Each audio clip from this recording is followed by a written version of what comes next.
భవానీ అలా చేయకూడదు, అక్కడ పెట్టు. డాక్టర్ గారు ఏం చెప్తారు? స్కానింగ్ చేయించారు కదా, ఆ రిపోర్ట్స్ చూశాక చెప్తారు. అందులో స్కానింగ్ చేస్తుంటే నాకు చాలా భయమేసింది.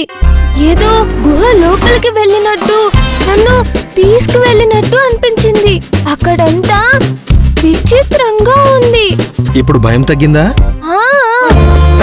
అవును, స్కానింగ్ రిపోర్ట్ లో నా తలలో ఏమీ లేదు అని వస్తే ఏం చేయాలి? ఏం లేకుండా ఉంటే ఇలా మాట్లాడేదానివి కాదు. హాస్పిటల్కి వచ్చానని నీకు ఆలోచనే లేదా? ఆలోచిస్తూ కూర్చుంటే జబ్బులు తగ్గిపోతాయా? నువ్వు చెప్పేది కరెక్టే. భైరవి దేవి ఉన్నంత వరకు నాకేమీ కాదంకుల్. వీళ్ళందరికన్నా పెద్ద డాక్టర్ ఆమె.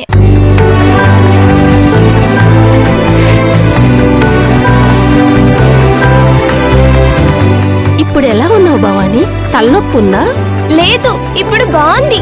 మీరు ఇంజెక్షన్ చేశారుగా? అవును. డాక్టర్, స్కానింగ్ రిపోర్ట్ వచ్చిందా? ఇంకా రాలేదు. నువ్వేం వరి అవ్వకు, ఏముండదు. Madam, scanning reports.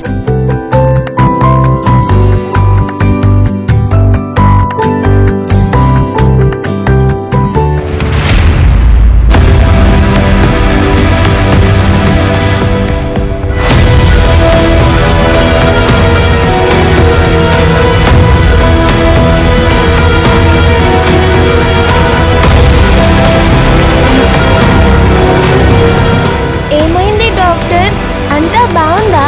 నా బుర్రలో అసలేమీ లేదని రిపోర్ట్ వచ్చిందా? నువ్వు భలే సరదాగా మాట్లాడుతున్నావే. నేను ఎప్పుడూ అంతే. భవానీ, నీకు అప్పుడప్పుడు తలనొప్పి వస్తుంటుందా? ఎక్కువ హోంవర్క్ చేసినప్పుడు, అమ్మ తిట్టినప్పుడు, నేను అడిగింది నాకేది కొనివ్వనప్పుడు నాకు తలనొప్పి వస్తూ ఉంటుంది. శివగామి గారు రాలేదా? మేడంకి సెలవు దొరకలేదు, అందుకే పాపని నేను తీసుకొచ్చాను. ఏమైంది డాక్టర్? ఏమైనా ప్రాబ్లం ఉందా? ఈ విషయం వీళ్ళతో ఎలా చెప్పాలి? ఇంత పెద్ద సమస్యని వీళ్ళ ముందే చెప్తే పాప తట్టుకోలేదు. శివగామి గారితో మాట్లాడడం బెటర్.